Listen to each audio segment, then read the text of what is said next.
Powered by Arkansas, for Arkansas. This is Inside Arkansas Live.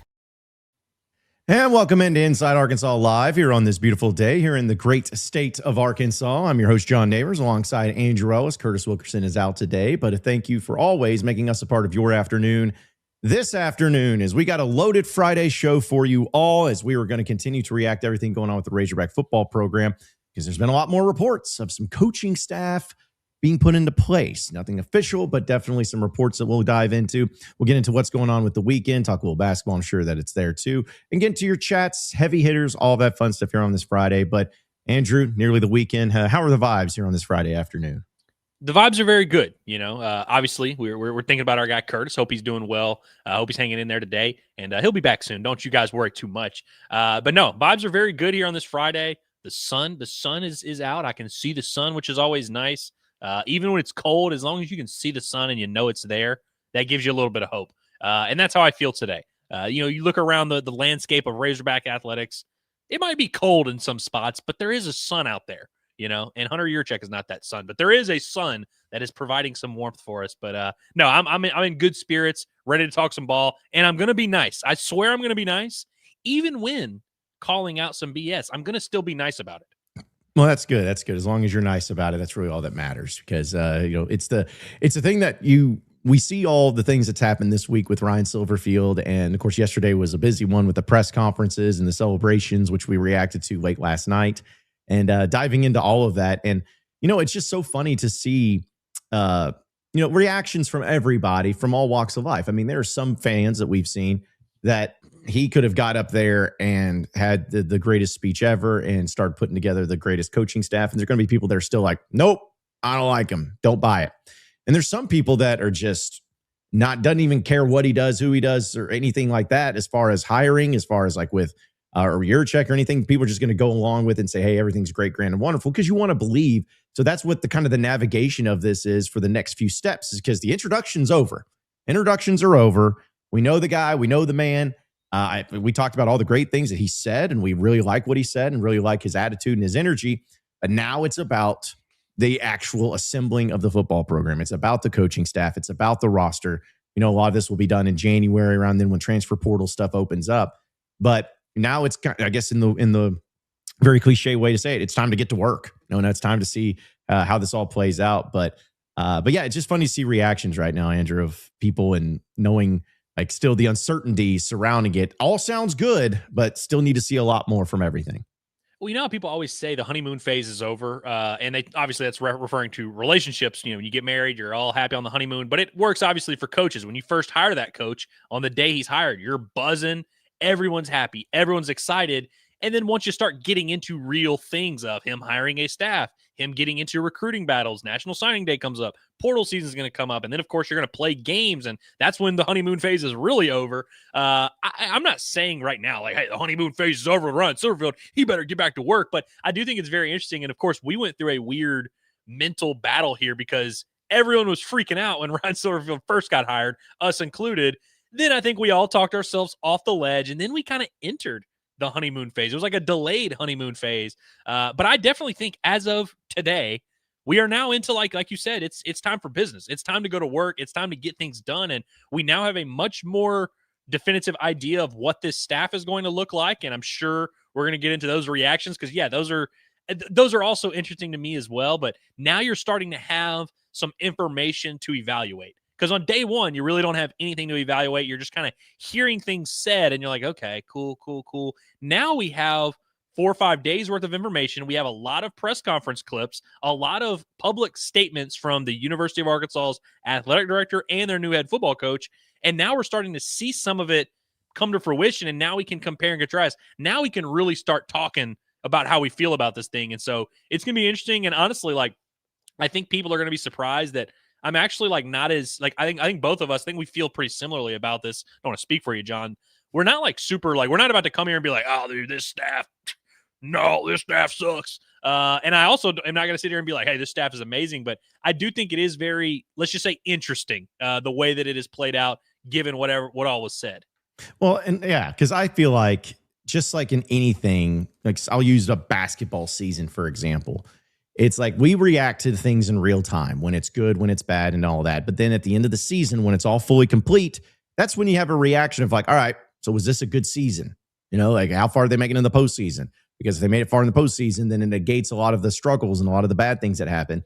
I think it's going to be, at least for me, the same way with this coaching staff and with this roster in general is, okay, we can react to it in real time and we will react to it in real time. But once it's complete, once it gets put together, once we know when spring football comes around, especially, this is the roster, this is the coaching staff, then we can really get an idea of what it's going on. But like, so I know we'll get to specifics, but it's like when a coach gets reported as being hired or added to the staff, not officially, but just being reported, which, you know, these are people who are in the know and they probably have a good idea of it. I think it's just, like you said, it's not about greatest hire ever. It's also just not about like, oh, we might as well just gotten John Chavis again. It's like, okay, we can look at this through a different lens to where let's see how it looks in its entirety and wait till it's that point instead of just saying, well, we hired this one coach for this one position and he's trash because of XYZ. I don't think it's that simple. For sure. And as always, we strictly adhere to the rules that we make up on the spot. And as for this coaching search or this coaching staff coming together, the rules that we made up on the spot were they were going to be top half of the SEC in assistant coach salary pool, and that we were going to be, quote unquote, blown away. And that was a Ryan Silverfield quote. I know I'm always hard on Yurachek, and yesterday I was kind of like more mad at Yurachek, and I was like, oh, I liked everything that Silverfield said. Didn't love what Yurachek said. But Silverfield was the guy who said, hey, y'all are going to be blown away when we get this coaching staff together. And, Hunter says, hey, you are going to be, he was asked straight up, how are you going to see the evidence of that y'all are spending money? He said, you'll find out with the coaching staff, which is today. We are starting to see some of that coaching staff. So that's where you are supposed to see that financial investment coming to fruition. And that's why this conversation is going to be a little bit more harsh than it needs to be. Because to your point, like, when a coach, when Ryan Silverfield comes in, he's the head coach, and obviously we just have to kind of bow to his vision. Whatever his vision is and his plan, we just kind of have to accept that. And so if he had just simply said nothing and gone out there and hired this staff and said, all right, man, Ron Roberts, that's a guy with SEC experience. He's, respected in the biz. He's been around a while. We knew he needed someone with SEC experience. In a nutshell, I can get behind that hire. Like, that's actually not an offensive one to me at all. I really like actually the hire of David Johnson, the running back coach. Reported, by the way. I actually think that's a really solid, because that's a dude that's, for those that don't know, he was the coach at St. Augustine High School in Louisiana, in Baton Rouge, which is the high school that Tyrann Mathieu went to and the high school that Leonard Fournette came out of. And so that's just a factory down there. And he's been a really big recruiter for Florida State. And of course, a running back coach, has been in the SEC before. So that's like a nice guy to have on your staff. The problem is we are now looking at these staff hires with that we're going to be blown away in mind. And with that, this is going to be top half of the SEC in terms of money spent. And, we've even spoken about on the show that, like, hey, to get a good staff, you kind of have to overpay. We've seen Arkansas do it before. That's probably what they'll do. We'll see what the contracts look like when all this is finalized. But I don't blame some fans for being a little bit like, is this the staff that I'm supposed to be like blown away by? I totally get that. At the same time, though, I think these moves are solid. Like, I think some of these guys, there's a case to be made. And like I said, if we had just not done the whole y'all are going to be blown away thing, I would be inclined to come on this show today and be like, hey, pretty good job by Silverfield. I think this staff can win. Yeah. And so it's like, because you don't get a whole lot of opportunities to hear from coaches, athletic directors and stuff. So we are going to hang on a lot of these words, especially when, there's a lot of certainty, like we talked about yesterday, of doing things a certain way. And, oh, you didn't tell me that. Whoa, like look at this. You didn't tell me about this. It's all showmanship, which is fine because you're trying to invigorate the excitement to it. And so, yeah, when you say that it's a staff that's going to blow everybody away, media, and there's even media and fans, is kind of what was put that way. There is a certain expectation that gets put on that. It's not just about we're going to hire a great staff. It's like you're going to be blown away. So the words matter. And speaking of some of that, again, we'll go through some of the coaches that are reporting and hired, but I think we all agreed the defensive side of things, the defensive coordinator side of things, was probably going to be one of the most important, if not the most important, when it comes to this, because we know that Silverfield is an offensive-sided guy. Like, if there's one side of the ball, which we'll talk about the offense, it was going to be that. But defense, who's it going to be?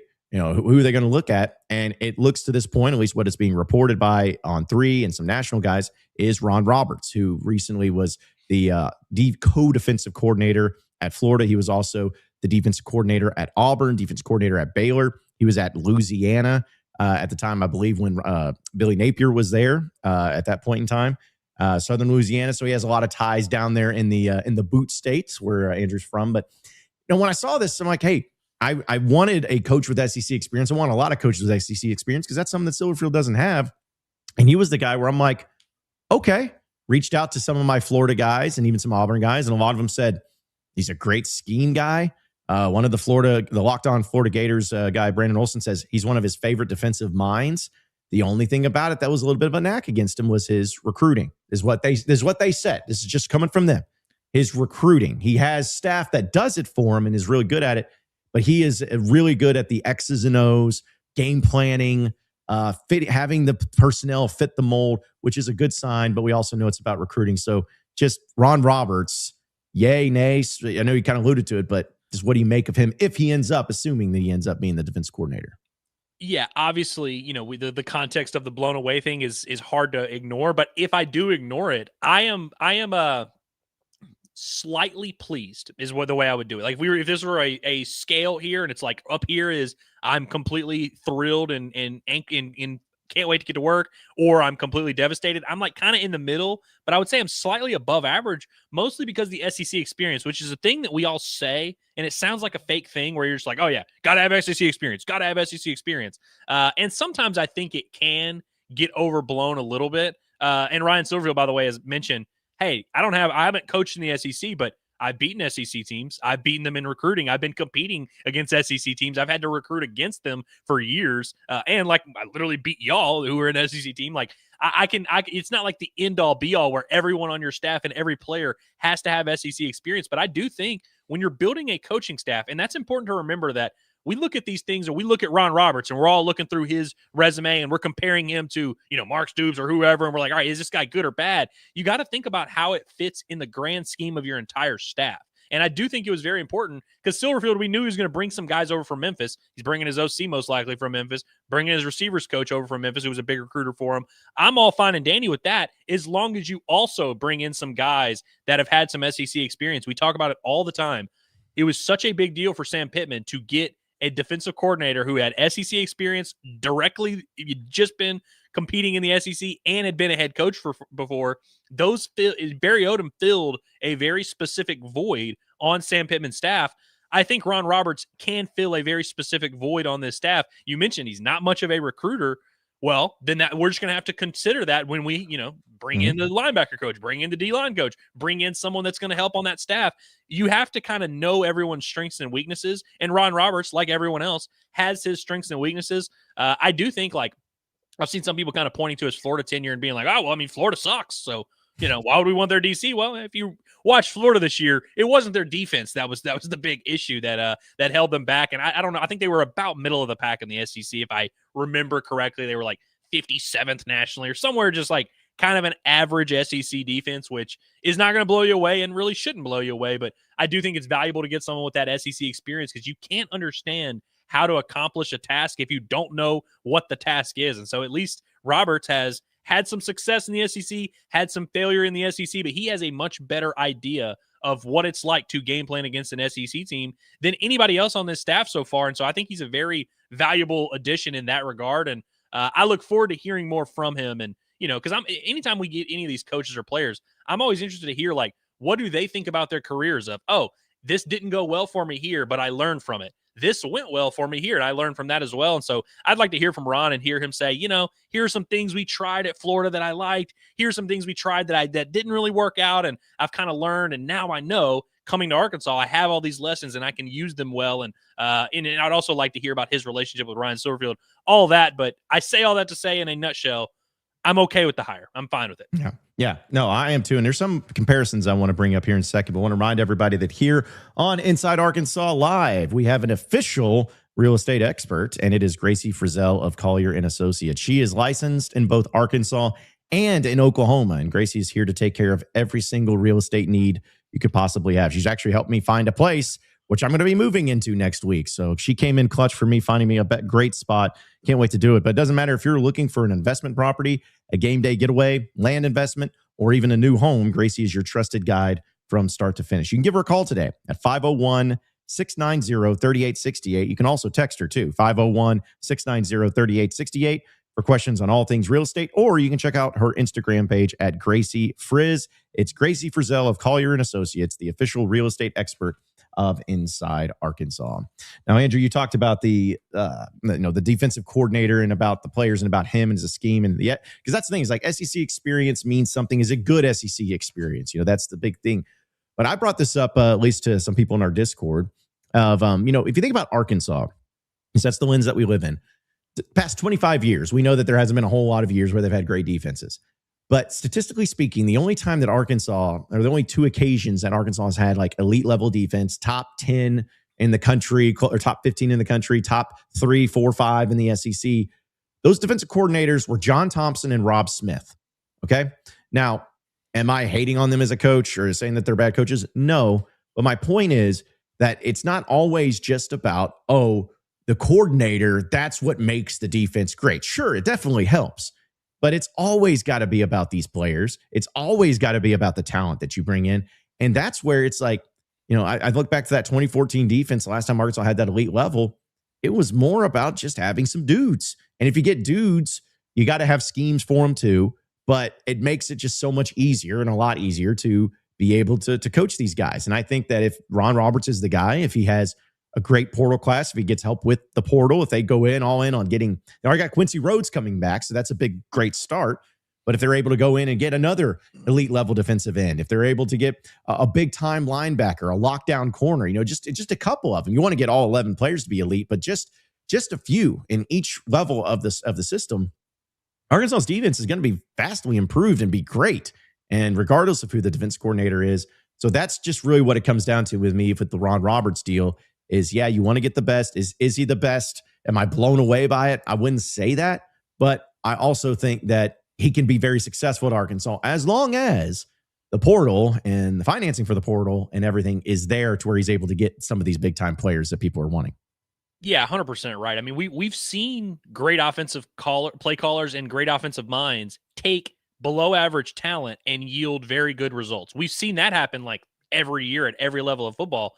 You just don't really see it happen the other way. You don't see a defensive coordinator who's got these great X's and O's. He takes a bunch of 210-pound defensive ends and he turns them into a legit SEC defense. That is not really a thing. So you're right. Like you're going to need the guys. And so ultimately, when I look at Ron Roberts, if you're going to give him pretty good players, I think he'll give you a pretty good defense. If you give him bad players, I could see him giving you a pretty bad defense. Like, I do think it is kind of that simple. And so, if someone's upset with the hire, I think it would, you mentioned his recruiting background and now not really his forte.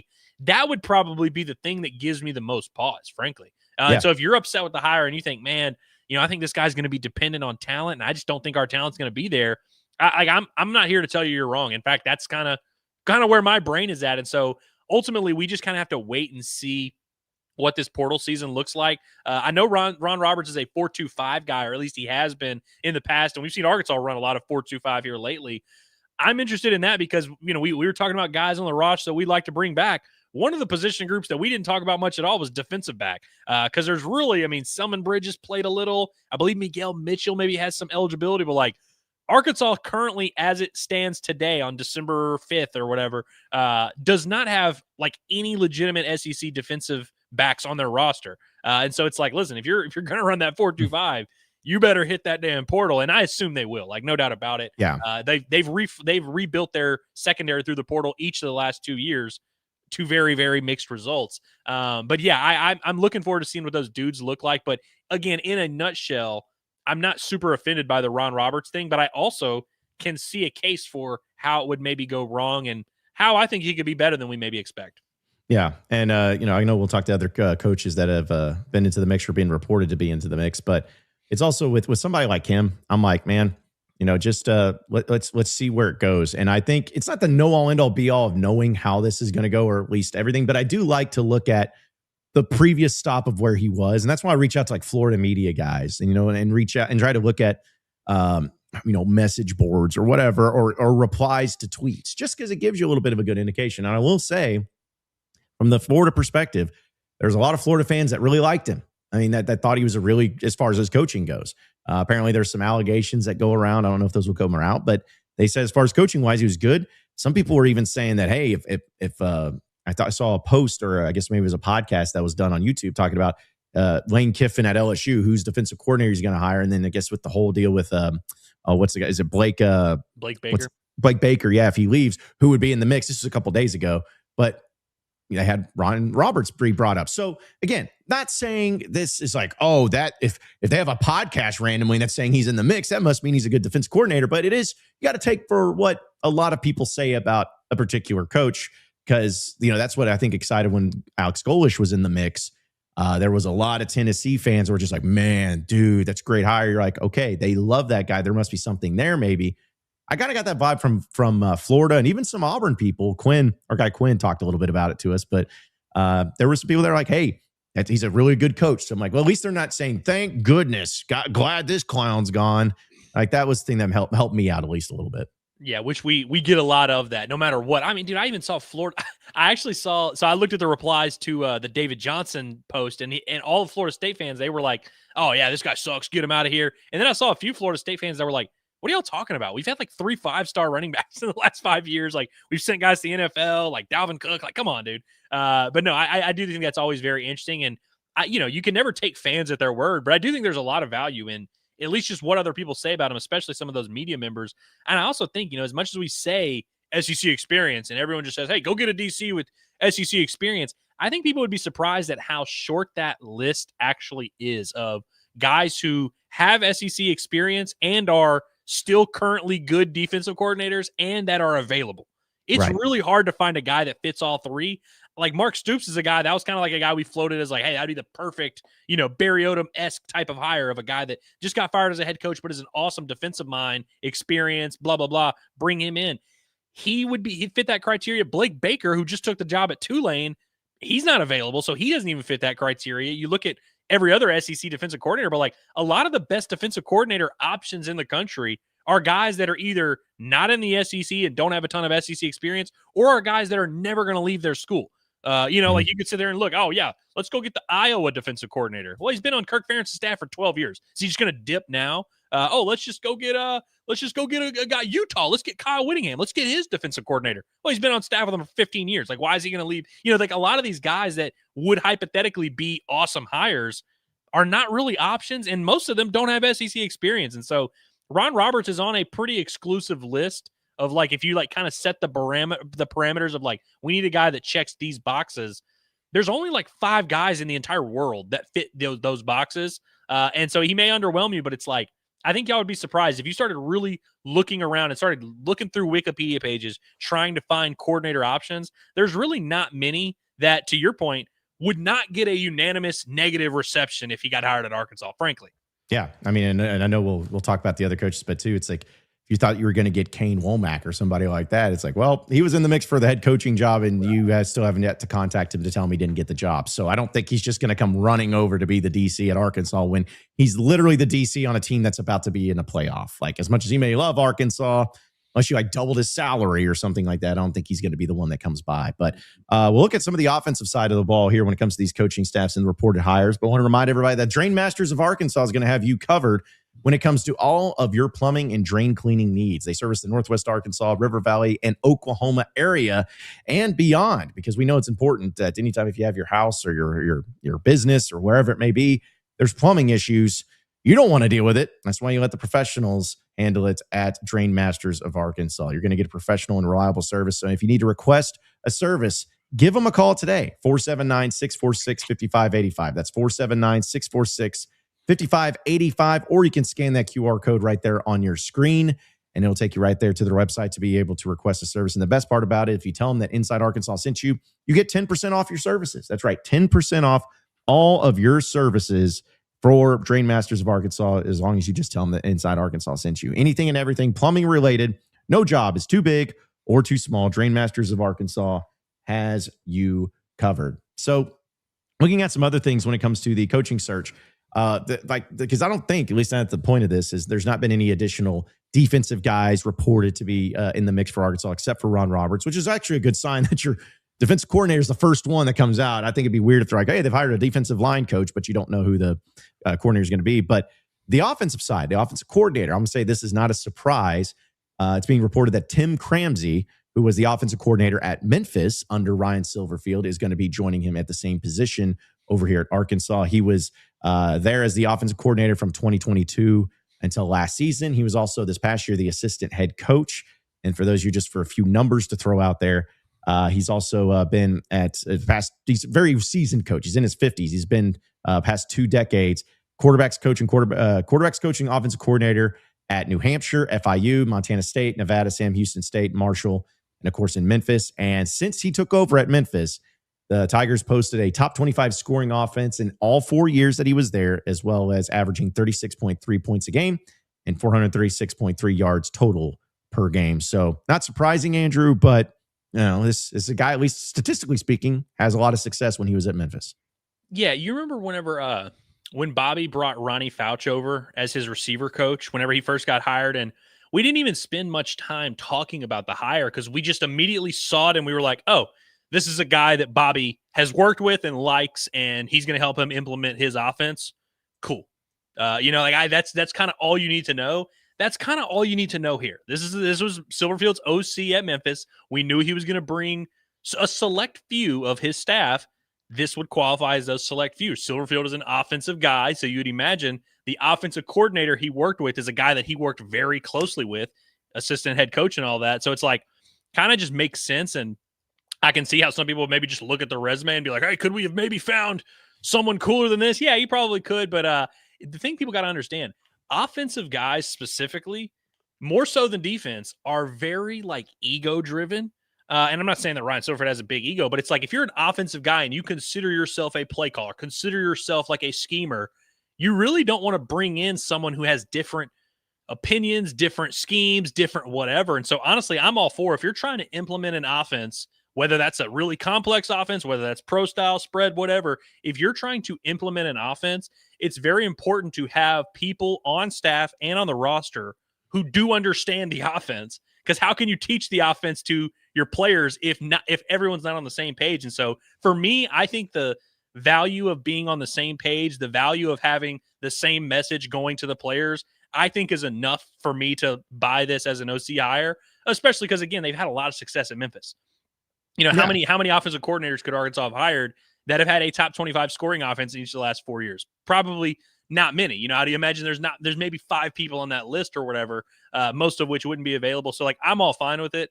And I do, again, that's the thing I focus on most with this is that he knows what Silverfield wants. And that's something with Ron Roberts that we at least have to think about is he doesn't know what Ryan Silverfield wants to be taught defensively. You know what I mean? So that's actually going to be something they're going to have to collaborate and talk about.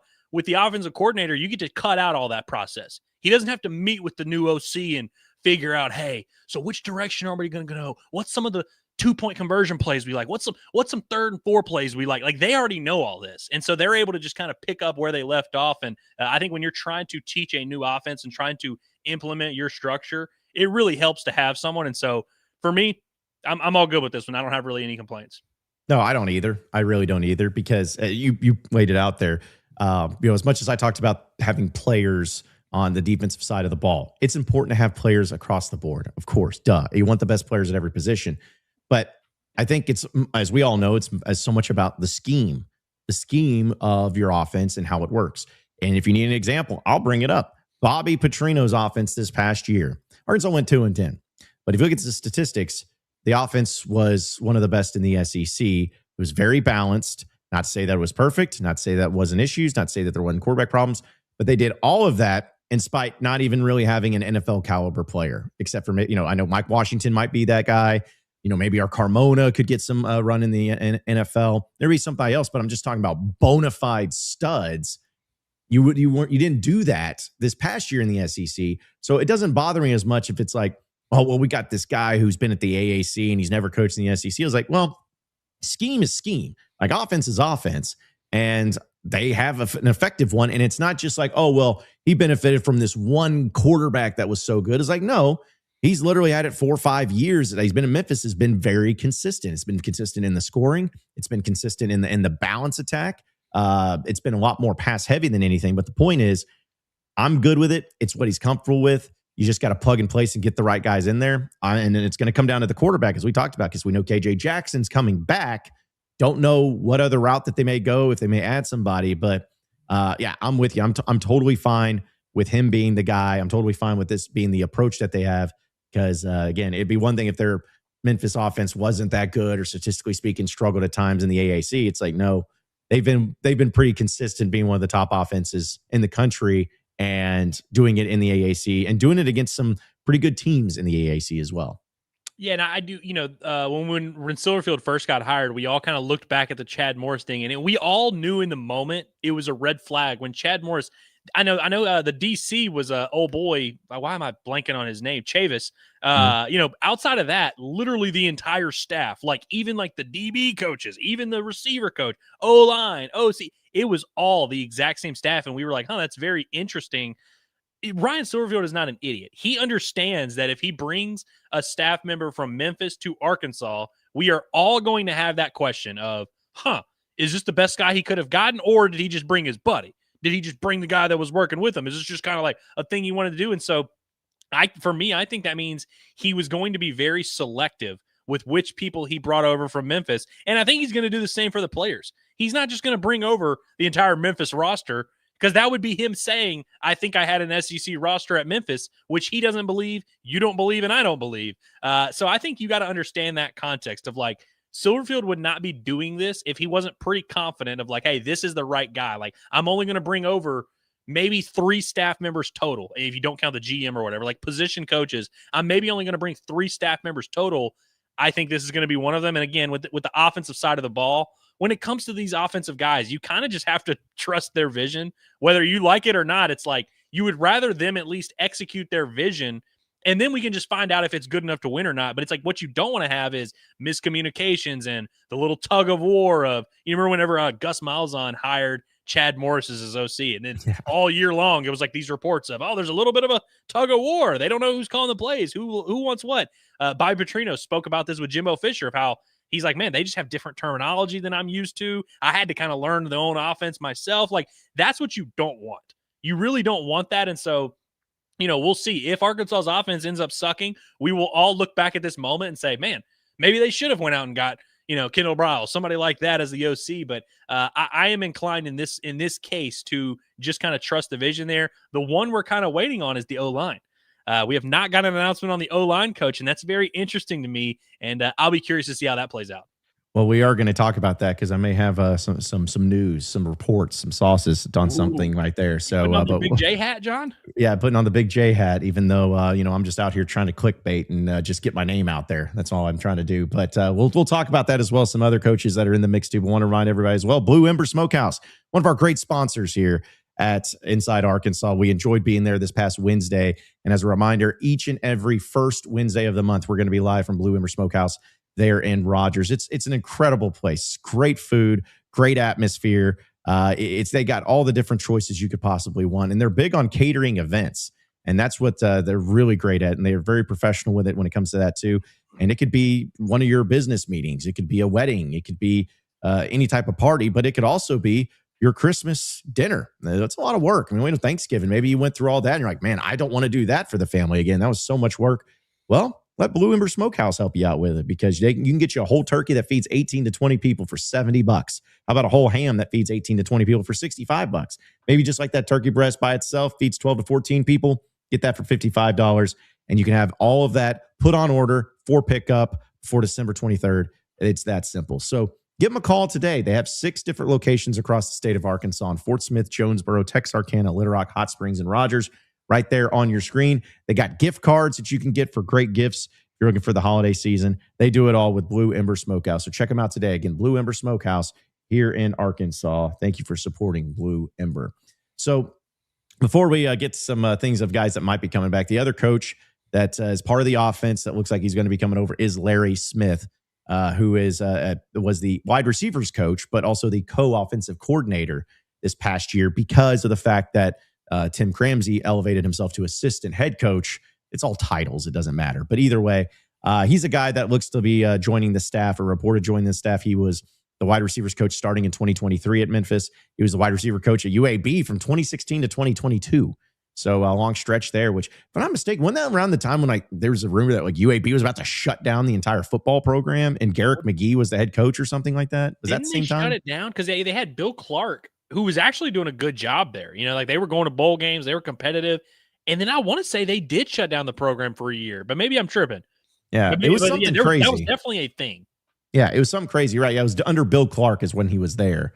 It was this particular coach, but yeah, I remember there was some controversy that's going on. It doesn't matter, but the point is he was there. Bill Clark was one of those coaches that got thrown around. I think when we laughed about it, when we look back at the odds of Arkansas's next head coach, Bill Clark was one of them in 2019. Yeah. So point is that Larry Smith, he's also a quarterback at Vanderbilt. So he's played in the SEC. He's been around, and apparently, and he's from Alabama originally, and has apparently a lot of great connections in recruiting in the Mississippi and Alabama states, which last time I checked, a lot of good players usually come out of that state as well.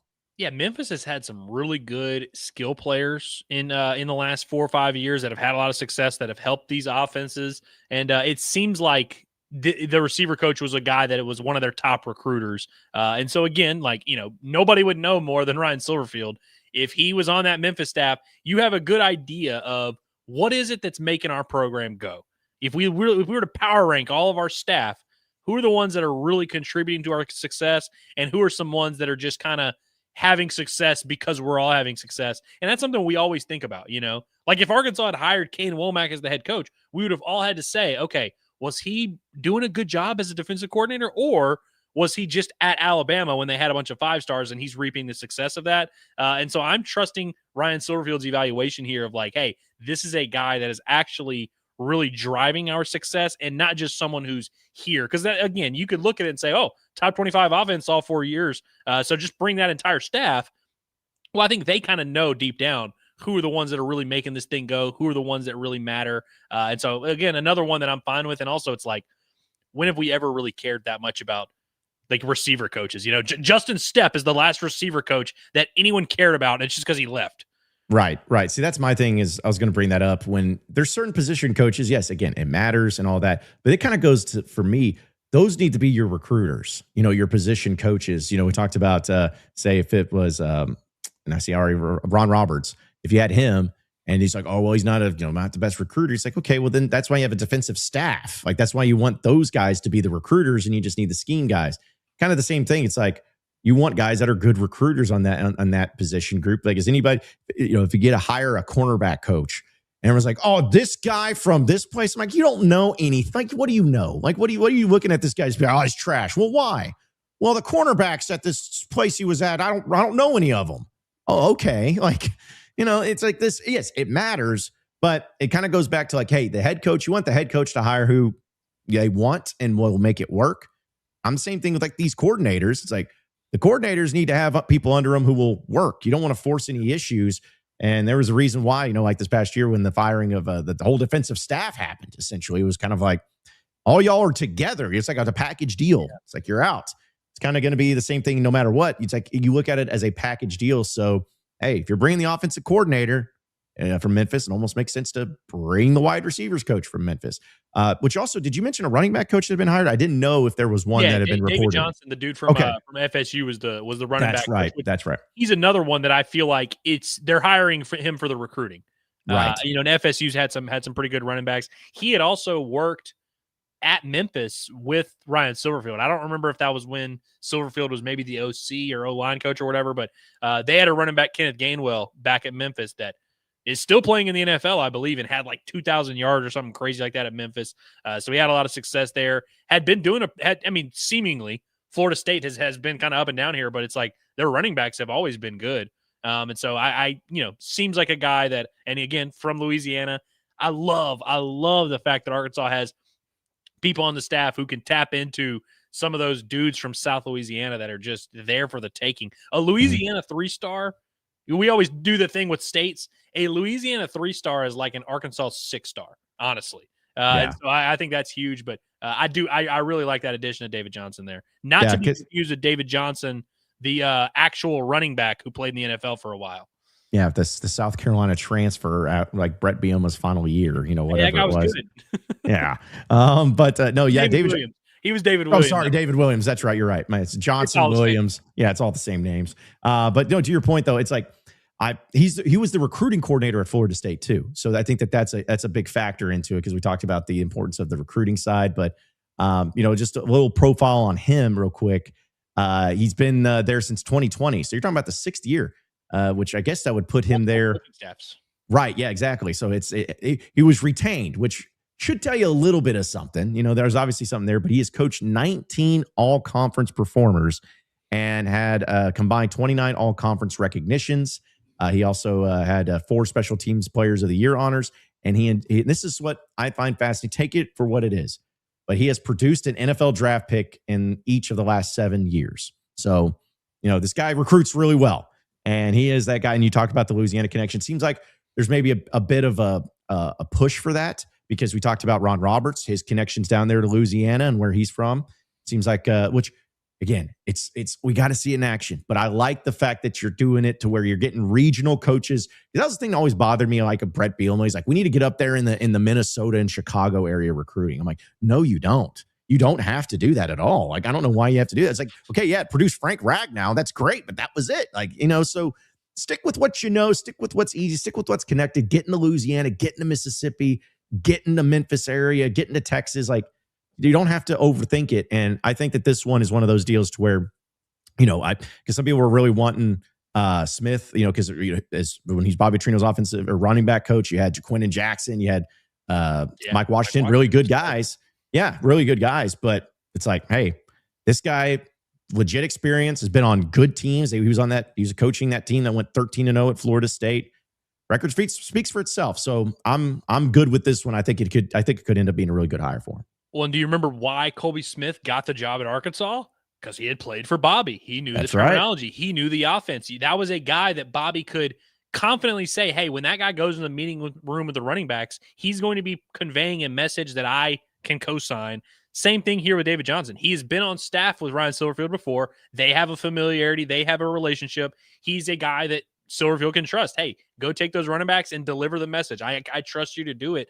I think that's interesting. John, I want to be very careful with how I word what I'm about to say next. And I want everyone, before I say it, not to freak out because I'm not trying to make this big proclamation or anything. I do think there is value in the fact that David Johnson is a black man. I do think if you're building a coaching staff in the SEC and you want to compete at a high level, I think it's helpful. I think it would be kind of tough to do it with just an all-white coaching staff.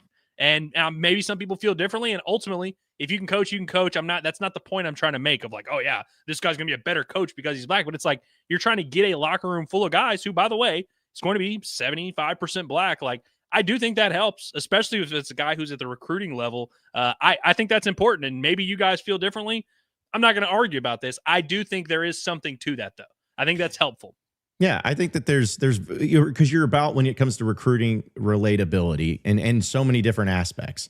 It could be personality, it could be from where you're from, it could be what state you're from, it could be the physical appearance, it could be everything. So that's but I agree. There's value in being able to recruit in every aspect. And that's even Kingsley sitting there's 100% in the chat. He's like, he agrees. And it's like one of those deals to where, it's not a bad thing. You want to be able to get guys that can coach, as you said, but that can recruit, that can connect, that can relate, that can be there. Because these are the ones that's going to be the coaches that are going to be in the mix with these players all the time. They'll see the head coach some, of course. They'll see the coordinators a lot. But the position coaches and those are the guys that are going to be in the rooms, in the film sessions every single day. And you want to make sure that's a tight-knit, really connected group there that can get along really well. But also to your point real quick about this, because I know we have a lot of chats we'll get to, folks, as well as some other things. But it says that Johnson spent the 2018-2019 seasons at Tennessee. So, a little SEC experience there after coaching Mike Norvell's staff at Memphis in 2016 and 2017. He also was from Tulane before that, 12 years as a high school coach in New Orleans, as well as a 4-year stint at Millsaps College. So the point is, he's all from very much Louisiana, this guy, and a lot of good connections there too. So, but yeah, that's kind of what it's shaping up to be. as far as that goes. And I know we'll talk about some of the things here in a second too. But real quick, want to remind everybody that Hickey and Hull Law has you covered for all of your legal needs here on Inside Arkansas. They're the official law firm of Inside Arkansas, and we know that there's certain cases that are just far, far, far too important to ever do alone, like divorce and custody cases. Well, don't you worry. Let Hickey and Hull help you out because they're going to have you covered every step of the way. They have thousands of family law cases that have experienced nearly every scenario that's come up, and they understand that the foundation of a strong attorney-client relationship is always going to be built on honesty as well as trust. Hickey and Hull Law prides themselves on building those relationships with their clients by providing that honest, principled advice and representation. And they understand that it is crucial to their clients to keep them updated on their cases and that they're able to provide advice and counsel throughout the process. So give them a call today if you're in the state of Arkansas, 479-434-2414. That's 479-434-2414. You can also check out their website at hickeyandhull.com. It's Hickey and Hull Law. Things are about to get better. Now, I know we'll talk a little bit about our Alumni Hall question of the day, which is dealing with the whole staff, but I did want to bring this up real quick, Andrew, that from my sources, if you will, which, take for what it is, and I appreciate this, but people are wondering, okay, so is there any coaches going to be retained? Is there any staffers going to be retained from Arkansas on this current staff? What I do know from my understanding is that Ronnie Fouch is not going to be back, Perry Smith, not going to be back. Scott Fountain is also not going to be back, according to the reports there. And here's the deal. Mateos seems to be hanging around, as well as the coach that we saw at the celebration last night, Morgan Turner. That is not an official thing. That's not me saying, reports say, but just from my understanding, those are two coaches that are still sticking around, could be in the mix, but those other coaches have been let go. So which I'm honestly, as we talked about, I'm a huge Mateos guy. I've always been a Mateos fan. I think he's done a great job. I was wondering though, because of the connection or because of the fact that Silverfield is an O-line coach by trade, was he going to bring in his own guy? Because that was Sam Pittman's thing. He's like, this is an O-line coach by trade. Is he going to coach him? Is it going to be somebody else? I was wondering about the Mateos thing. If he ends up staying, I think it's a great move by Silverfield. And the Turner thing, take it or leave it. It's kind of one of those same things where it's like, okay, fine. It doesn't bother me, but I'm also not like incredible to stick him around. Like, I think it's good. But the Mateos thing, if he sticks around, is big. I definitely think it's big, both literally and figuratively, because we're talking about offensive linemen. Those are big boys. But no, I think this is big. One, because Mateos has done a good job. I mean, if you look at what he's done in 2 years at Arkansas, year one, that offensive line had some issues. They had to kind of rebuild it through the portal. And so we kind of had to wait and see how he felt about it. They were very, very improved across the board. Pass protection, run blocking, less penalties, just better individual development, everything. Every single metric, Arkansas's offensive line got way better year one to year two under Eric Mateos. We also have mentioned that if you look at this roster and some of the players, if you were to rank every single player on the roster right now in terms of guys you would want to retain the most for just moving forward in the future, that list would have a lot of O-linemen in the top 20 to 25 of that list. Like, those would be some of the most important players on your roster. You can get some returning starters there. So I think keeping Mateos around most likely would help you retain some of those guys, especially that young core. I mean, that freshman class of O-linemen with Blake Cherry and Cash Courtney, they love those guys. They think they're huge building blocks for the future. So it's like not the end of the world if they end up wanting to do something else, but I would want to keep those guys. And so if I'm Ryan Silverfield, I'm sitting here looking at this roster and I'm like, Jaden Platt? I'd probably like to keep him. Cash Courtney? I'd like to keep him. And so it's like, how can I keep those guys? Let me just keep their position coach. And I would also point out that Morgan Turner, I don't know if you guys have been like thrilled with what he's done as a tight end coach, but like you look at his resume, like it's going to be hard to find a tight end coach more qualified than him. Sent guys to the NFL, had all his success at Stanford. I feel like maybe sometimes, and he's one of those guys that I'm like, is he really like the driver of the tight ends at Stanford? Like, is he what made them great? I don't know. But just from a pure resume standpoint, you look at where he's been and the success he's had. It's maybe you could find a better one. I don't know. I don't know who the best tight end coaches are in the country. But I think for this particular Arkansas roster and this particular staff, I would like Arkansas to retain some of their tight ends. I would like for them to retain some of their O-linemen. I think both of those coaches have done a good job. So, yeah, no arguments from me. Yeah, I'm with you. And I'll say this about Mateos, that I know sounds cliche, but it is true. Like, he is truly a Razorback. Like, he loves Arkansas.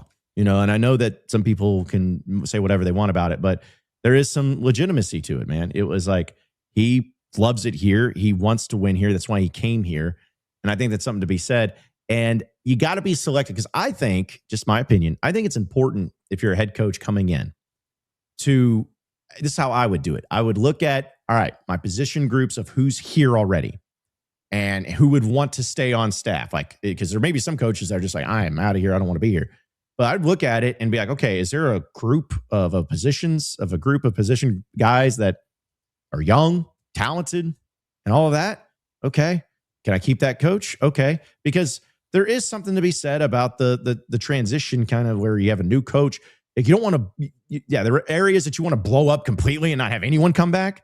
But there is something to where it's like, all right, we don't want to just cut it all off and just expect all these talented offensive linemen to be like, well, let's hope you stay, even though it's going to be completely different. It's like there's an element to it. And if Mateos is sitting here and like, hey, man, I want to work for you, Coach Silverfield. I want to be here. This is why I want to be here. This is what I can do. And I think it's a smart move to at least have somebody like Mateos be here, stay here, and do it. Now, again, not saying that it's confirmed that he's staying or anything like that, but if he ends up staying, I think it's a good move. I think it's the right move for Silverfield.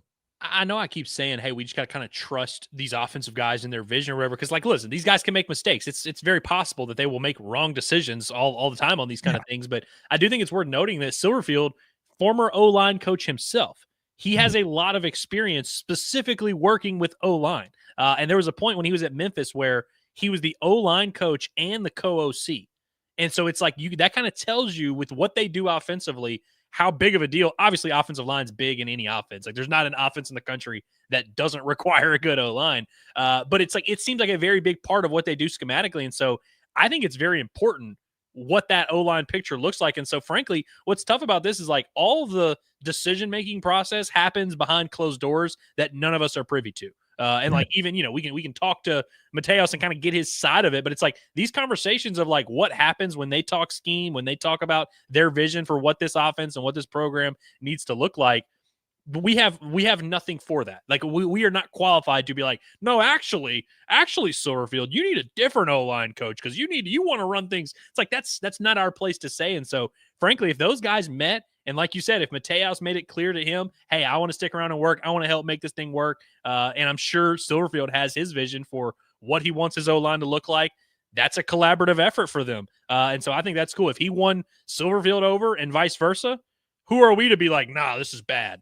Yeah. Well, it's kind of crazy, too, because if you think about Mateos, he's like, it's going to be, I think, his fourth offensive coordinator he works under in 3 years, if I'm not mistaken, at Arkansas. Is he started with Dan Enos? I think it was Dan Enos. He was not Dan Enos, right? That's right. You're right. He was the year, because that's when Kennedy and Enos and all of them left. He came in, but I guess, because he came in and then they hired Petrino after he had already been hired. So it's kind of like one of those things like, hey, Petrino, you got to keep this guy.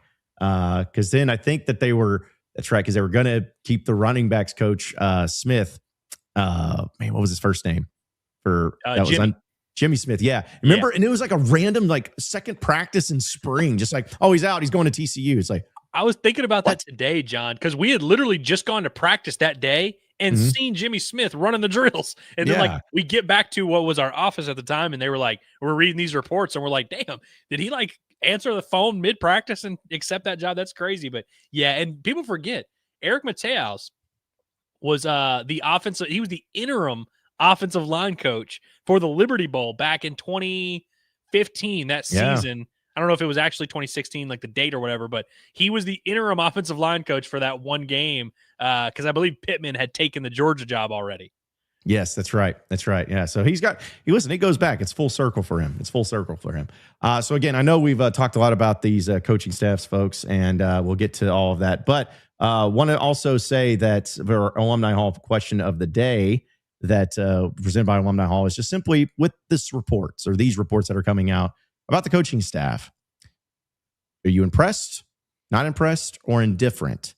Just as far as the reports. So where would you lean towards, Andrew, as far as those three options of what we know and who we've just all broken down and everything? Impressed, not impressed, or indifferent? Well, so I'm going to go with indifferent, but I do want to clarify that I'm not indifferent because I care. It really matters to me. But I'm in the middle because I wouldn't go as far as to say that I'm impressed. That I'm like, oh wow, man, they got it. Man, that's a good staff. I think they got like a solid staff, and I think it's probably going to end up being the right staff they need to have success. But I wouldn't go as far as to say impressed, specifically because of the terminology that was used ahead of time. If literally, I'm not even joking, if they had not said the blown away thing, I really think I would be inclined to say impressed, frankly. Well, Andrew, I'm going to tell you this. This might be one of the, just for where it's at right now, one of the most interesting, but also kind of fun, cool polls that we've done with the Alumni Hall question of the day. 50% say indifferent. 25% says impressed. 25% says not impressed. So, I mean, it's like, yeah, the pyramid of that. Just right. I mean, basically, if you average it out, it's 100% indifferent. If you do the averages there. I mean, listen, if you're holding it, listen, like I said, we make up the rules on the spot. If you are operating under the pretense that you were supposed to be blown away, it's hard for me not to say disappointed. They'd be like, oh damn, like they should have had a better staff.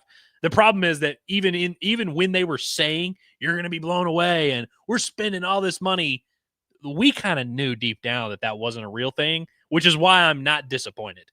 Yeah, I'm not disappointed. That's my thing too. Is it's like when I heard it's going to blow you away and all that, it's like, okay, sure, whatever you guys say. And then trust me, I'd love to be blown away. But how many times have we heard stuff from coaches say that? And that's not anything. It's not even me like taking a shot at Silverfield or anybody, because it's just what coaches do. Like, you want to get everybody excited. You're like, we're going to do this. We're going to do this. We're going to do this. We're going to win a national championship. Oh, okay. But does that mean they're going to win a national championship? And if they don't, I'm like, you promised. It's like, no, it's just coaches try to get people excited. So that seems about right, though. That seems about right for that. So I want to pause this show real quick, John. Because there's a chatter, Steven Rogers, not Captain America. Steven, I just want to say, because I've seen your comments. I think you should scroll back to the beginning of the show to hear our conversation about the whole, what they said and what you should believe thing. Because he popped in mid chat and was like, "Why are y'all not talking about this? Why aren't you saying what they said?" It's like we did that whole conversation. So if that's what you're upset about and what you want to hear about, go to the beginning of the show and then come join us later. And we salute you for your service if you are in fact that Steve Rogers. Yeah. Well, that Steve Rogers wouldn't be so crazy and mean. So, but no, we appreciate you. But no, we'll get to the chats. We also have a recruiting update with Dudley Dawson, because I know it's going to be pretty wild here by Goat Lab. We'll also have some heavy hitters we'll have to get into as well. Didn't have a chance to get to those yesterday, but let's get to your chats. Let's get to what everybody's got going on. Of course, we know the rules. Super chats always get read first. And I want to be honest, I may have to scroll all the way back up because I think there was a super chat that was done before the show. For some reason, it doesn't highlight itself. Yeah, here we go. Lane, our guy Lane. Appreciate you, man. He says, am I blown away by the hires? Not really, but SEC experience is SEC experience. If I'm going to feel good about next year, we've got to have some absolute dogs in the portal, or get some dogs out in the portal, which 1,000% true. You remember that that Thanos and Loki line where Loki was like, "Hey, I've got some experience on Earth," and Thanos was like, "Well, if you consider failure experience," and he was like, "I consider experience." Yes, it's funny you brought that up because I was going to mention that too, but I'm like, nah, I don't want to be a nerd. And then it was like, fine. I was like, no, I can. Andrew's going to come through with the clutch Marvel quotes, so can always count on it. When Curtis isn't here, we got to get them all in while we can. Yeah, it's like Star Wars and Marvel and all of that nerd stuff. Josh says, appreciate super chat. Silver House somehow won over these 3 generations of Hog fans in my house. After all we've been through, he better deliver. WPS. So that's good, Josh. Deliver. Yeah, which I think that this, again, everybody can feel the way they want. This is a fine way to feel, where it's like, hey, he won us over. I'm excited, but he better deliver. It's like, that's a very fair way to look at it. A very fair way to look at it. Everything we feel and everything we say and do, it's all subject to change, and it should be. Yeah, exactly right. Exactly right. Let's see. Also, Homer and Jethro, love this. Andrew, notice the Montreal logo. I'm listening at the airport heading to Quebec to see in-laws. We'll catch a game while I'm there. Yeah, the shout out to Charles Davalon.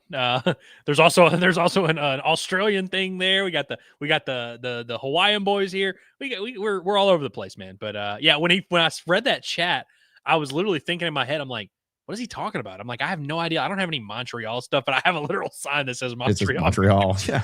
I was thinking about it. I'm like, I don't know where he's getting that from. Yeah, it's like, what are you talking about, man? Yeah, I had that happen too. Like when everyone's like, dude, JFK blowing smoke. And I'm like, what? And it's like, oh yeah, that's behind me. Yeah, can forget about that sometimes. Chris says Morgan Turner staying would be big too. Tight end vastly improving. Rohan is a dog that we need to keep. Well, I have some bad news, Chris. Rohan unfortunately cannot stay. Trust me, I think everybody would be in favor of getting Rohan Jones back. That dude was, I like of all the players that got out of the portal this past year, Andrew. Not saying that there was no expectations for him, but I didn't know what to get out of him. Like I was just like, okay, whatever. You know, they didn't use tight ends the past year. But man, that dude was definitely worth the price of admission. He was really good. It's unfortunate we only got to see 1 year of him, and he goes 2-10. It's unfortunate. Yeah, it really is. But man, Jaden Platt, he's been really impressive. And he's a guy like I remember when he committed to Arkansas out of the portal, and it was right after Luke Hasz had left. And so Luke Hasz leaves, and then they bring in Jaden Platt, and I remember being like really down, and I was like, man, I just because I thought Luke Hasz was a stud, which everybody has their opinion there, but I remember kind of thinking, man, this dude, Jaden Platt, he hadn't played at all at A&M. Like, what's going on here? But he really took a big step forward this year. And I thought he got better and better throughout the year. And so, I really would love for them to keep him. And, Gavin Garrettson, by the way, a name that nobody's like saying, hey, we got to keep Gavin Garrettson. But he was a true freshman that Morgan Turner did recruit. He was a defensive end, converted to tight end. He actually played this year, like a decent amount. Not decent amounts to stretch, but got in there in mostly blocking situations. But it's like, that's another guy that played and is a young guy that could help you a little bit. And Maddox Lassiter, do we count him as a tight end? He's just he's everything. He's everything, right? Yeah. So it's like, once Maddox Lassiter said he was coming back, that's when we knew we were set. Yeah. You know what I can't wait for, Andrew? Next year, EA College Football 27 with see if Silverfield's face looks, like legit. Because they did a horrible job with Pittman. Like Pittman never looked like, and I know that it's whatever, but it's like I started thinking about that, start thinking about the roster, start thinking about everything too. So I actually saw somebody tweet out a picture of like Silverfield on the game in Arkansas clothes, and it looked pretty accurate. It looked way more accurate than Pittman's did.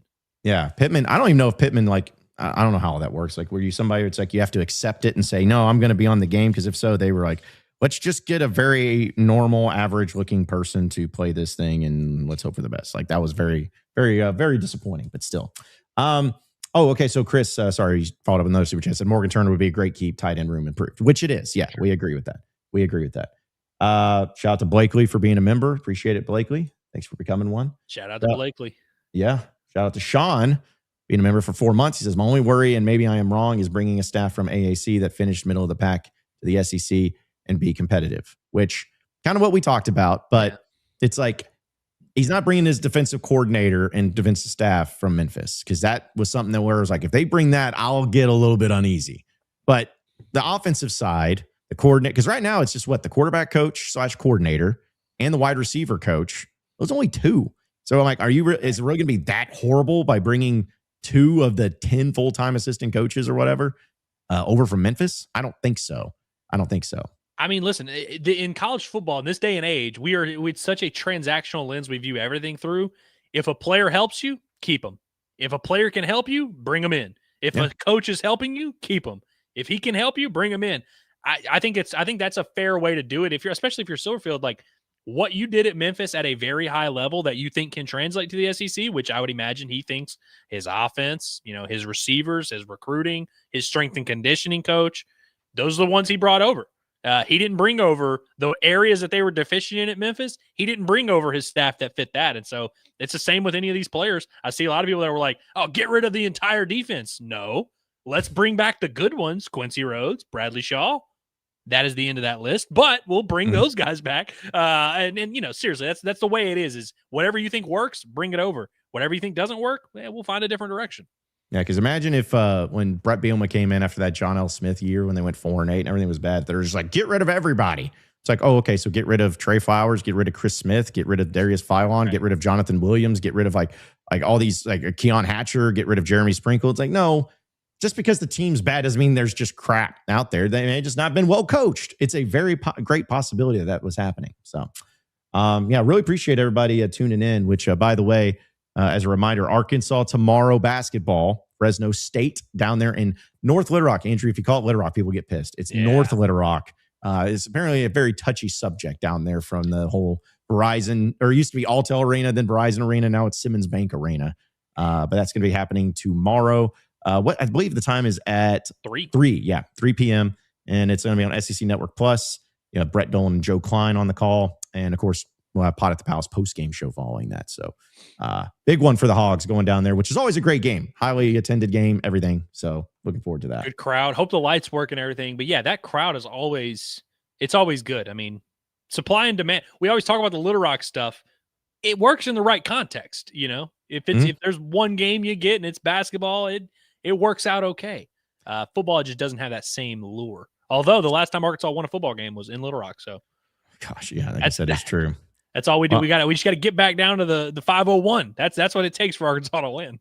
Yeah, I'm just glad they're not doing the thing that they did a couple years ago where they had the women's game go first and then the men's game, and then it was just the lights and the disaster and the timing. And I know Muss was pissed, and it was a bad deal. So I'm glad they at least got out of that. But let's see. Hey, sweet Arkansas gal's back. She says, "I hope John is wearing his a happy face." Well, I think I am.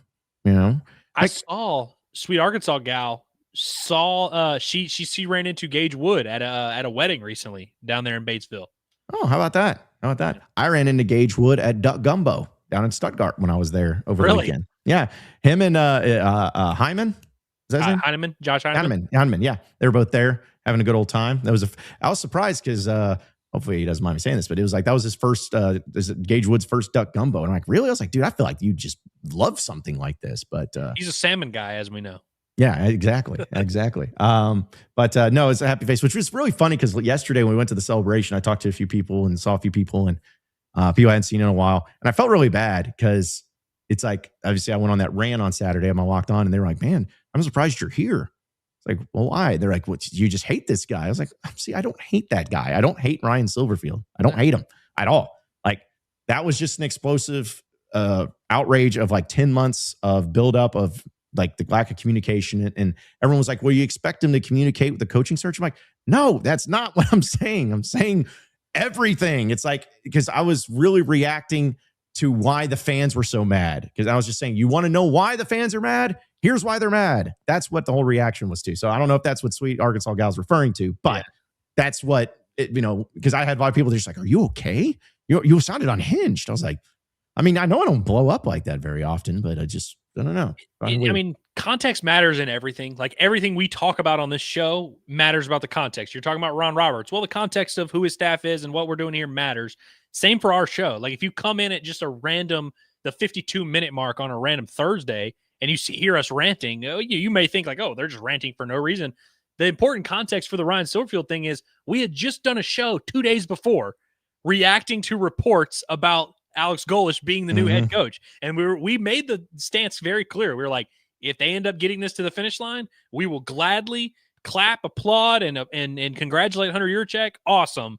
If they don't, that would be a sign to us that they got told no and this was not their first plan. That context is very important. Like the Golesh thing, I know that in 7 years we'll forget about it and we'll be like, oh crap, you remember that time that for 3 days we thought Alex Golesh was our head coach?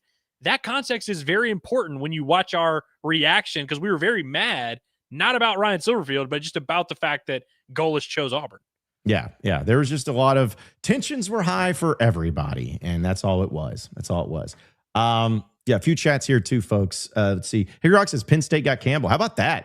Yeah, I'll say, how about that, dude? Like, we talked about, I think maybe even yesterday or the day before, like, dude, imagine being Penn State right now. Imagine being them and being the team that, it just doesn't have anybody. He's fired. And then they end up, not saying he's the best coach hire of the cycle, but they definitely could have done a lot worse. And it was looking to do a lot worse. But that's a great, like, 180 where I'm sure Penn State fans of like 2 days ago were just like down bad.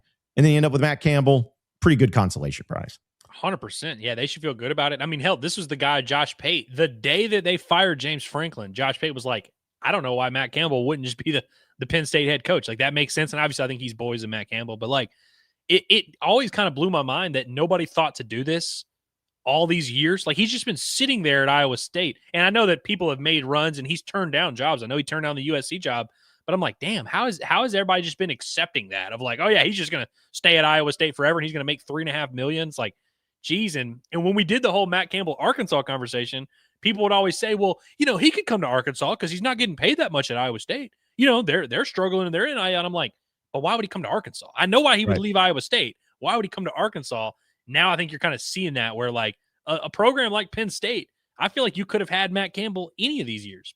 Yeah, like you could have had him as soon as the season ended. Like I don't know. I feel like they were maybe seeing seeing the trees ahead above the forest, or however it is, where you're just like looking so far into other things where there's something right in front of you that would be an easy deal, and you just didn't even realize. I don't know you're too far into the forest to see the trees.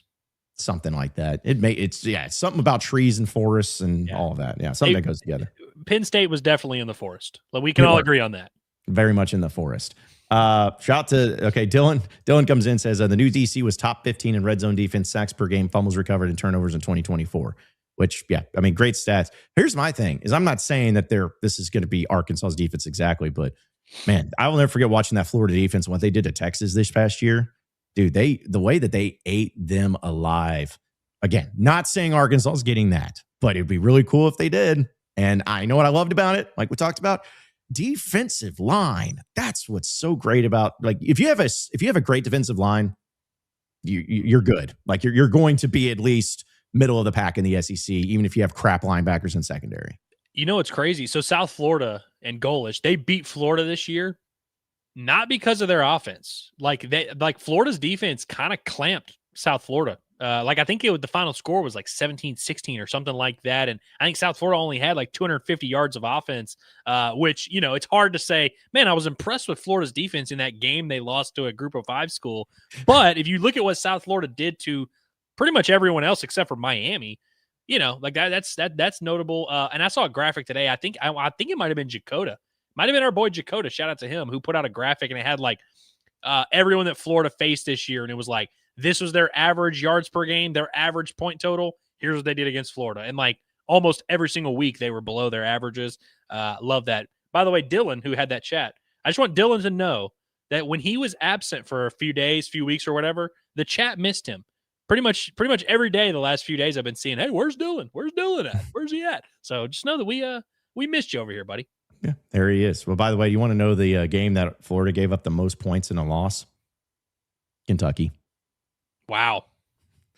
Yeah. That actually is kind of crazy. Yeah. Ole Miss scored less points than Kentucky. Tennessee scored less points than Kentucky. Georgia scored less. Mississippi State, A&M, Texas, Miami, LSU. All these teams scored less points against Florida than Kentucky. So just college football, man. That's kind of baffling, honestly. Yeah, it really is. Especially because I was at the point, that was like 4 weeks ago. So it was like at the point where Mark Stoops everyone was down on him and everything. So who's no longer there. But okay, a few more chats here too. Matt Kane Cooper says, Michigan State, $401 million from one donor-based hogs need that. Okay, so I saw this. It wasn't from one donor. One donor gave him $400 million. I don't know. And again, you may be right, Matt Kane Cooper, but I thought it was just a collective group that gave $400 million. I didn't know if it was one. But that's the case. Like, who was it? Bill Gates? Like, who's giving it? Elon Musk is like, who's giving that much money from one guy? He's just, you know what? I made enough money this past year. I've made $1.8 billion. This will help me on my taxes. Yeah. So here we go. Spartans. Here you go. Here's a $400 million, which again, that is pretty crazy, but still was it Magic Johnson? Does Magic Johnson have $400 million just lying around? Yeah. I don't know. Yeah. I need to look that up. And Draymond came together and they were like, let's make this happen. Yeah. Let's see. Okay. Michigan State. Stupid pop-ups. Michigan State Rams record from donor couple. It's a couple. Mostly for football and athletics.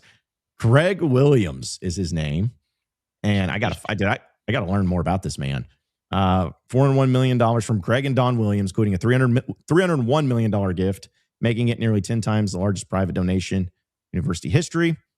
It says not that private of a donation, if you ask me. No, no longer. $290 million embarked specifically for the athletic department. Another $100 million is an investment by the couple in Coming Soon Spartan Ventures initiative, which, among other interests, aims to boost NIL efforts.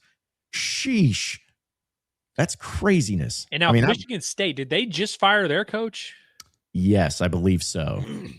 Like Michigan State, remember when they gave Mel Tucker like that insane contract because he won 2 games? And then, so they've been bad. He almost got the LSU job. Mel Tucker was this close to getting the LSU job the year that Orgeron was fired. Crazy, dude. That's just crazy. Let's see a few more here, too. William F. Begg says, John and Andrew is such a funny combo. every other pair makes sense, but when it's just John and Andrew, it feels more off for some reason. Did today feel off to y'all? Because I thought we were cruising, man. Yeah, let's say it's like, listen, we've all had the combos happen. I mean, of us three, we've had the duo combos happen on this show. Like, maybe it's just because they get used to you and Curtis doing the post game stuff. And I think it just gets used to that. Maybe, I don't know, but someone came in the chat earlier and said he was like, I miss Curtis. These guys yap too much. Yeah, which I've never understood. Like, there's a lot of criticisms you can make of us, but I've seen a few that'll be like, these guys are running their mouth. These guys are just rambling or whatever. It's like, this is a talk show. Like, that is what he wants to do. Sit in silence at each other and like, what do you want us to do? Like, was play music the entire time? Like, this isn't a radio show. Like, what are you guys talking about? A few more here too. By the way, Chris comes in with super chat, says, can't see the forest through the trees. So thank you. Appreciate that. Yeah, that works out. David says, Andrew, would you have rather had Zach Arnett? So let's talk about Zach Arnett for a second. So we talked about it on the show the other day, and I was like, I hadn't full disclosure, like I do prep for the show. I look up some stuff. There's not every single person we talk about. Sometimes I talk about them without like doing a ton of research. And Zach Arnett came up the other day, and I was like, yeah, what happened to Zach Arnett? He's a great young defensive coordinator. Turns out that maybe Zach Arnett had done something bad, which is why he has been kind of suddenly removed from that up-and-coming young DC list. In a nutshell, he's still a great defensive coordinator, young guy. Like, I would love Zach Arnett, but seems like he maybe did some bad things that set back his career off field. Do you know about this, John? When was this? Like, we're talking about the old Mississippi State coach, right? Correct. He was the DC somewhere else like this past year, and then got let go in the UNLV because he I think he got arrested for something. I think he public indecency, something along those lines. Well, I'm looking it up because it was apparently he was on UNLV's under Coach Dan Mullen and said he resigned for personal reasons April 7th of 2025. So my understanding, people do the bit of it's like a hazing thing of you got to be naked and go through the drive-through. I think that's what he did. Okay. Well, hey, we've all been there. It's just a matter of if you get caught, it's like we've all been there. Interesting. Was not aware about that. Me either. Yeah, always got him. And who's the coach that was at Ohio State that got fired by Urban Meyer and like went on this whole like tirade of podcast? And Zach Smith, maybe. Yeah, maybe because I always got him and Arnett mixed up. I mean, it's because of their names, but just I want to make sure I wasn't thinking about that guy. I was like, well, yeah, that guy was nuts. He was just like throwing crazy out and see what happens. A few more chats here too, because I know we'll have your recruiting update. Musclehawk says Roberts loves to drop defensive ends in coverage. Hope they move Quincy inside some. Yeah, this was what my Florida guy, Brandon Olson, told me. Said that's what he's big on is he moves. He has defensive ends drop into coverage, which, it's funny because we see that on our EA Sports simulations a lot. So maybe it fits in. But, here's what's nuts is I went back. There were times that Landon Jackson would drop back into coverage. Like, it's not an unheard of thing, folks, but it is something to where it's like, yeah, would you rather have him rushing the quarterback? Sure. But if you want to throw him off a little bit and try to confuse the quarterback where there's a 6'6", 285-pound person that's dropping into the flats, then, maybe that's there too. So I don't know. If only Arkansas could get one more year out of Xavier Sorey. He was like built in a lab for that exact thing to be a defensive end that could drop into coverage. Yeah. What do we call like Drew Sanders? Was he was like a linebacker? He was more like a legit like 3-4 outside linebacker edge rush. Like I don't know what he's been playing in the pros. I don't know if he's played a ton, but he was more like he was a linebacker, but he was 80% pass rush. It felt he was a guy that I remember talking to him, which it's not a knock against him. That dude was just nothing but football. That's all it was. Football, just football. Now, like, what do you like to do in your spare time? Practice. It's like, okay. But he was like, the way he was built, you would never think that he'd be a guy that would have like 10 sacks in a season. He was incredible at getting to the quarterback. His pro day is one of the most impressive things I've seen with my own eyeballs of just like being up close and like watching him do. He had like a 40-something inch vertical. You'd watch him run the shuttle. He'd be faster than some of the receivers there. He was an impressive workout guy, and he was a great football player too. But it's like watching him just work out, it's like, holy crap. You're like, dude, all men are not created equal, actually. No, not at all. Not at all. So, folks, we will have more of your chats because I know we have a lot more to get to as well. But real quick, we want to get to our recruiting update presented by our friends over at Goat Lab Red and Goat Lab Brewery.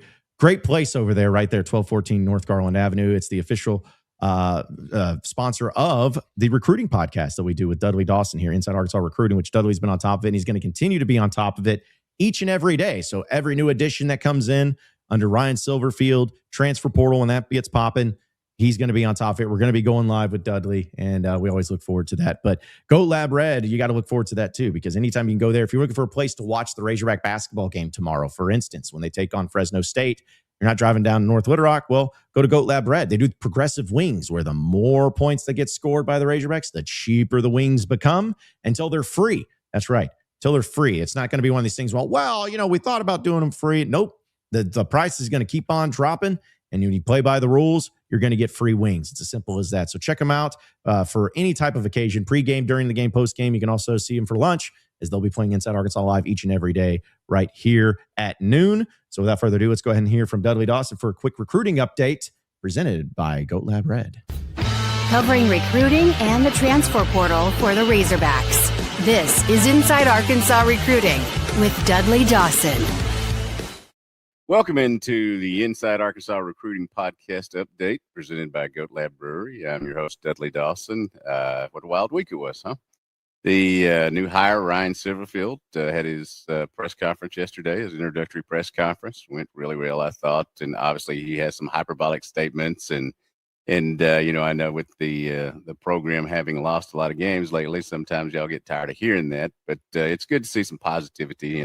And I was sitting around, listening to it and thinking, this guy's not only going to have a high school recruiting class, but a portal recruiting class, and then going to go to work on the 2027 class, which, speaking of hyperbolic statements, said it would be the best in program history. Gosh darn.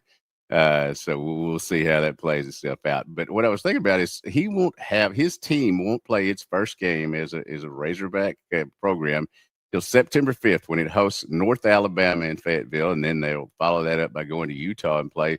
But they've got a lot of work to get done between then and now and then. In these days, with the recruiting calendar moved up, you have so many different things that you have to meet. You have a signing class that you'll probably get half, if not more than half, lined up and committed before you play that first football game. So it's going to be interesting to watch that happen.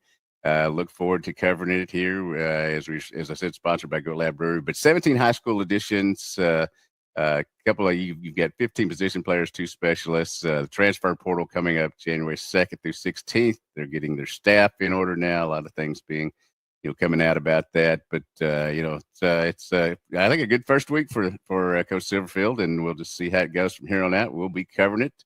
We'll have a lot of the players that have just signed on, and we'll go start introducing y'all to the 2027 class as it continues to go on. All right, that was Dudley Dawson with our Inside Arkansas recruiting update. And that was something that Silverfield did say. 2027 class is a big one. Going to be one of the best there. So let's hope so. Let's hope that actually comes to fruition. Would be pretty good. But either way, we'll have some more of your chats here too. Like this just from Kingsley, where he's like, Dudley Dawson, more like Studley Dawson. Yeah, that seems to be. Don't tell him that. Don't let him get the big head, because he'll start believing in it. So shout out to our guy Hayden for the super chat. He goes, I rescind my endorsement of Arnett from a few days back. It's like, well, okay. Yeah, fair enough. Fair enough. Yeah, because Not a Burner even says, can't even get naked in the drive-thru anymore. Shaking my head. I thought this was America. Yeah, who would have guessed that'd be a bad thing? It's like frowned upon. That's the case. A few more chats here too. Evan says, will Silverfield be calling the plays? No, I don't believe he called plays in Memphis, frankly. I don't think he did. Again, it's going to be the whole thing of like, he has the final say. He gets to say, what they feel like they should be doing. But as far as play caller, I'm going to be assuming that now I just lost his name. Is it not Crimsley? It's not Crimsley, is it? I got to look it back up. The offensive coordinator that they just brought in. Kramer. Kramer? I don't think it's Kramer either. Is it? We'll see it real quick. How about this? It is. Watch it say Kramer. Ramsey. Exactly. Yep, close enough. It's Kramer in Spanish. So Anyways, yeah, I don't think he'll be calling the plays. I think it'll be him. Let's see. There's a couple other things. Oh, yeah. William at Pick just says, hey, Andrew, is the run rule for baseball still in a rule? Saw that they voted for only 9-inning games, but I am assuming that is for the 7-inning doubleheaders on Sunday and whatnot. So I saw your comment about this earlier, and I got to be honest, I do not know what you're referring to. I'm not saying I don't know. Like I'm disputing the report. I just haven't seen that. But I've been, doing the show. I haven't really been on my phone much, so I can't give you any insight on that. I did not know about the no longer doing 7 innings thing, because I got to be honest, I love that they do the run rules after 7 innings. It's very convenient throughout the course of a season. I get it when you get to postseason. Let's play real baseball in here, but like, man, you're covering those midweek games, and it's like Tuesday night at 9 p.m. I'm like, please get a run here. So I really hope that they still are doing 7-inning run rules. Mm-hmm. Yeah, especially in the fact of like when it's those midweek games against nobody opponents, and it's like, hey, listen, this is just for reps. This isn't supposed to be like the make or break game where you're throwing out your freshman pitcher to see what he can do. Like nobody wants to see that. Okay, a few more here. See, Omri says something to think about is Quincy probably knew who this DC was going to be before deciding to come back. If he's good enough to keep that guy around, no telling who else he can get the ball or get to be all in, which I think there's something to be said with. Shout out to Omri, got to meet him at Blue Ember. So shout out to him. But I think it's a good point, because I don't think, again, that is it NIL? I'm sure. Is it him getting paid to come back? I'm sure.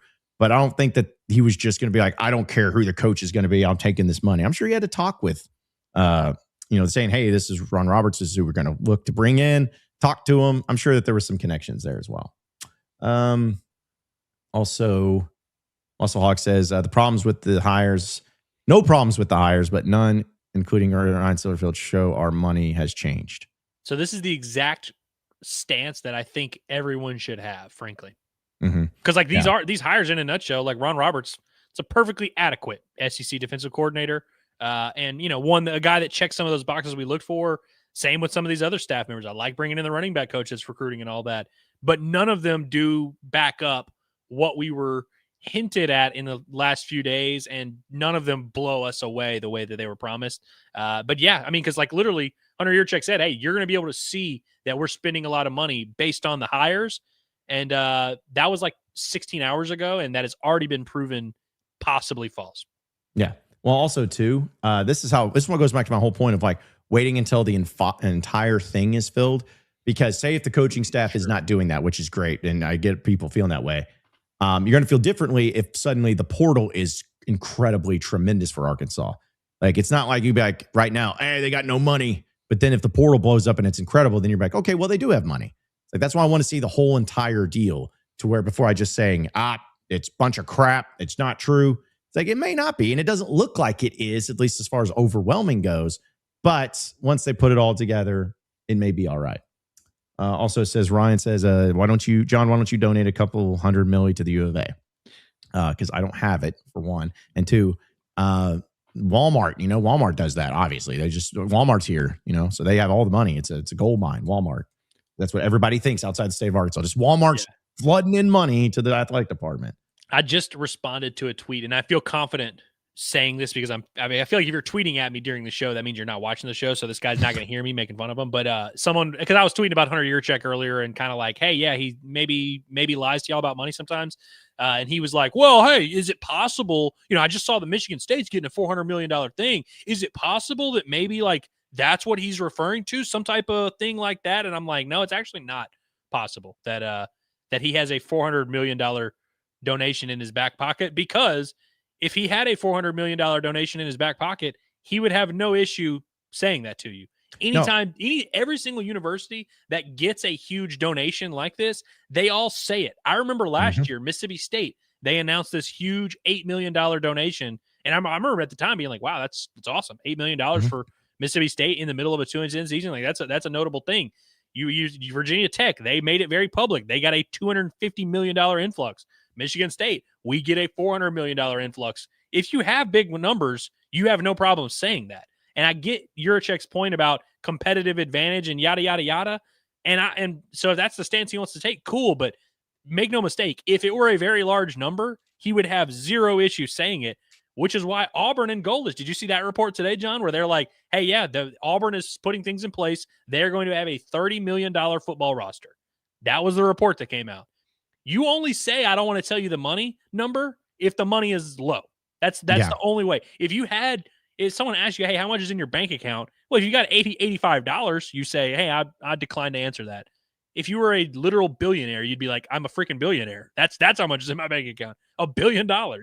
Yeah. Well, that's what my whole thing has been about, like, the messaging when it comes to how much money, you mentioned it. Like, we were kind of making fun of Kentucky about with their basketball because they're like, that's how much you spent on the roster. Are you making fun of Kentucky? Or are you making fun of, like, maybe the coaches or the people that decided who the team was going to be? No, because here's the deal. It's still a great thing if you come out and say how much money you have. It's just you run the risk. You run the risk of, hey, if you don't live up to that expectation, you're going to get crucified for it. But I don't think there's any shame in saying, as you mentioned, like if there was $100 million, so there's a $50 million like donation to Arkansas. Your chick doesn't tweet much, but he would tweet that. He would tweet that instantly, and just be like, boom, there you go. So I get the sentiment. And this is why I think we, and myself included, is just so apprehensive of going all in, knowing that they got the money, just because there's just the evidence has to come forth, and the evidence has not been there. And in fact, it's been quite the contrary. And we've heard reports that it's been bad. So let's just see if it actually happens. Because I'm telling you right now, again, it's springtime. If we look at this whole roster and this coaching staff and we're like, oof, this does not look any different than what it was a year ago, then we're going to be like, all right, it's a bunch of crap, which I hate. Here's the thing. Going back to, I know we talked about it yesterday, Andrew, and I know we're running out of time, but actually we don't run out of time. We can do whatever we want. But it's like that deal of, like just we got the money and it's invested and it's going to be better. It's just such a tough thing to when you promise that, because that could kill your excitement and energy quickly heading into next season. If coming March around then, when you're looking at the roster and you're looking at the coaching staff, which could be fine, could be all right, but when you say that and it's not, that's a quick way, as good as the good favor that's had, it's a quick way to get the favor to go back down from the fans, because they're really like, okay, so once again, we can't believe anything you say and you're full of crap. Yeah. No disrespect, Wild Bear. Not Wild Boar, he's Wild Bear. He says millionaires don't brag about their money. One, I just don't think that's a true statement. I think most millionaires, even if they don't say right off the bat, they don't put it in their Twitter bio, hey, I'm a millionaire. You can tell they're a millionaire because they have a house that is worth, several $1 million. And, that's public information. Like, whenever you make big purchases like that, we know people, and especially in college athletics, who in college athletics has a ton of money to spend and doesn't tell you about it. That is just not a thing that happens. Vanderbilt, they have clearly put a ton of money towards their NIL, and they let you hear about it all the time. Diego Pavia is doing these interviews being like, oh, yeah, I got all this money. I'm turning down offers here or whatever. LSU, they have no issue making it clear, hey, we're going after Lane Kiffin, and here's what we're doing. We're offering him $100 million. Virginia Tech, we're going after James Franklin. We're going to use this $250 million that we have to do it. Every other top program in the country that has a ton of money will gladly let you know they have that money. And listen, because in terms of the dollar amount, like, it's one thing to say, hey, we're spending X amount on this player, or, hey, we're going to spend X amount on our roster. Because I do agree, you don't want those numbers to be public. But if you are if you get a huge donation and you have boosters and donors that are giving you a ton of money, you would have zero issue making that clear. Hey, we've gotten a ton of donations. Hey, these guys are giving us 50 million. These guys are giving us 100 million. I really think we are giving Hunter Yurchek way too much credit and benefit of the doubt of like, oh no, he's got a ton of money. He's just being coy. No, he's not. He doesn't have money. Like, we've been doing this for 3 years. Well, that's my thing too, is I'm like, do you not remember when John Calipari was hired? Who was getting talked about? John Tyson. Was it because he's just a swell guy? It was like, no, because he's the one that paid for the man. Like, it was like, that's what it was about. Exactly. And we all know exactly how much John Tyson spends, by the way. Like, those numbers, we know. We hear them.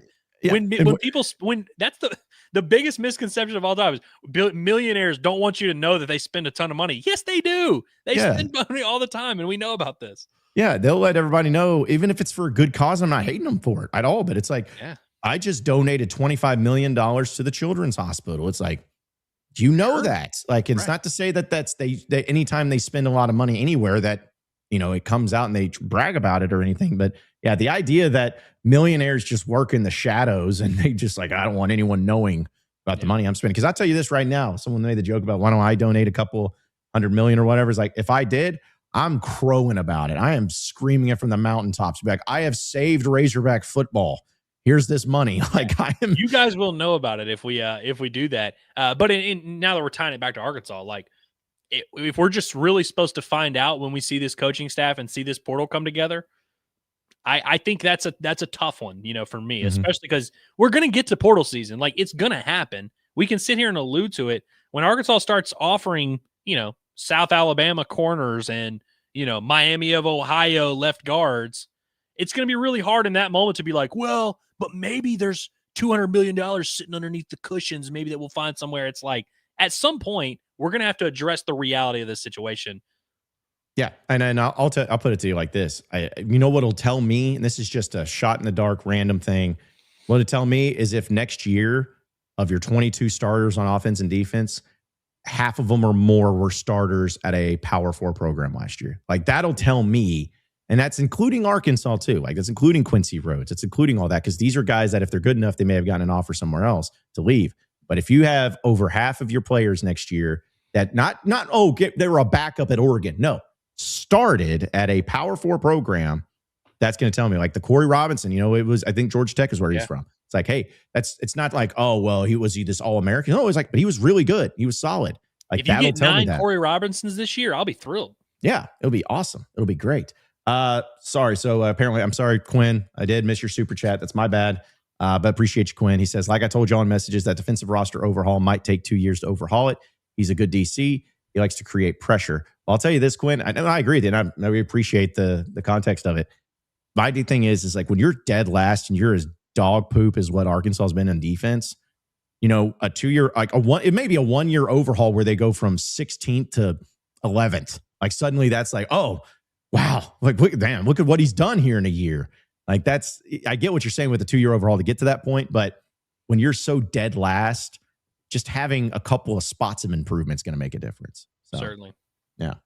All right. Well, let's see. I don't think I'm missing any chats or anything here. But yeah, I think that's about it for us. Oh, by the way, real quick, Max Johnson's entering the transfer portal. No way. Yeah. Wait, hey, there's no way he has eligibility left, right? According to On3, it says North Carolina QB Max Johnson is expected to enter in the transfer portal. Former LSU and Texas A&M transfer. I'm like, I'm pretty sure he was at LSU when Ed Orgeron was like there. He might have been on the national championship squad, and I'm not even joking. If he wasn't on the national championship squad, he was on the year after in 2020. He's a graduate student who has played 6 seasons of collegiate football with 3 different programs. However, he played just 5 games over the past 2 seasons and will look to finish out his final year of eligibility. So there you go. Listen, what better veteran backup for your left-handed quarterback than a left-handed quarterback that has 17 years of college football experience? Dude, Ryan Silverfield, make the call. Get Max Johnson here in Arkansas. Make the call. Get him in here. So, all right, Andrew, any final thoughts before we roll out of here for the day? I don't think I have any crazy final thoughts, but I hope everyone enjoys their weekend. Hope everyone will enjoy us doing Pot at the Palace postgame show tomorrow, roughly 5-ish p.m., 5:30. If you're traveling down to North Little Rock, be safe, call the hogs, woo pig, all that. But yeah, appreciate everybody for tuning in this week. It's been a crazy week.